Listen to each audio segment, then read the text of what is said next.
اس سے بچیے، ان تمام چیزوں سے۔ فار ایگزامپل کہیں ایسا ہو کہ خواتین اور مرد آج کل دفتروں میں کام کرتے ہیں، یونیورسٹیوں میں پڑھتے ہیں، ریلیشنز آپس میں بڑھتے رہتے ہیں۔ ناظرین، اسلام میں ایسے کوئی ریلیشنز نہیں ہے۔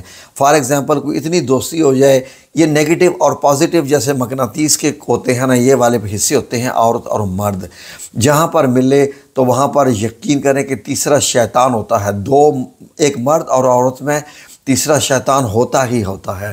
تو ناظرین، اگر یہ کام ہونے لگے، زنا تک پہنچنے لگے یہ لوگ، اور ان کو نظر بھی نہ آئے کہ ہم زنا کر رہے ہیں، تو یہ سمجھ لیجئے کہ یہ انتہائی برا کام ہے، اور اپنے آپ کو برائیوں سے روکیے، بچا لیجئے۔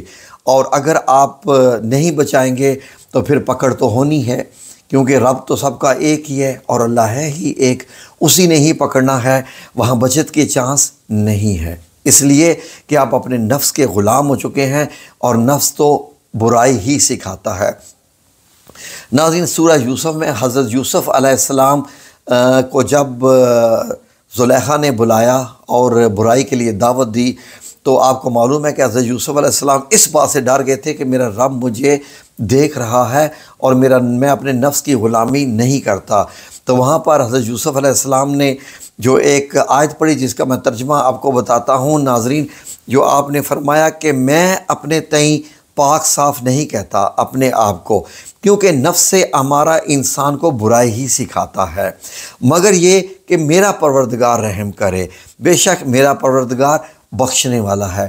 تو ناظرین، اگر آپ چاہتے ہیں کہ آپ اپنے نفس کے غلام نہ بنیں، آپ نفس امارہ کے غلام نہ بنیں، اپنے ضمیر کو مردہ نہ ہونے دیں، تو ایک آیت ایسی ہے ناظرین، یہ والی، اگر آپ اس کو 100 دفعہ صبح اور 100 دفعہ شام پڑھ لیں گے تو اللہ رب العزت انشاءاللہ باذن اللہ تعالی آپ کو نفس امارہ سے بچا لے گا، آپ کو قیامت والا دن فیل ہونے سے بچا لے گا، جہنم میں جانے سے بچا لے گا۔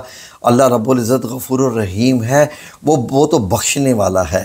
اس لیے نفس ہر ایک کے ساتھ ہوتا ہے۔ نفس، ہم نے بھی جوانی گزاری، ہم نے بھی بچپن گزارا۔ آپ کیا سمجھتے ہیں کہ دنیا کے ہر بندے کے ساتھ کیسے کیسے واقعات ہوتے رہتے ہیں؟ جب ایسا موقع ملتا ہے کہ آپ برائی کر سکتے ہیں، یہ وہ آپ کے امتحان کا وقت ہوتا ہے۔ جب آپ برائی سے بچ جاتے ہیں تو آپ پاک اور صاف ہو کے نکلتے ہیں، اور اللہ تعالیٰ کی دی ہوئی آزمائش میں سے جب آپ پاک صاف ہو کے نکلتے ہیں تو پھر اللہ تعالیٰ آپ کو اپنے پیارے بندوں میں شامل کر لیتا ہے۔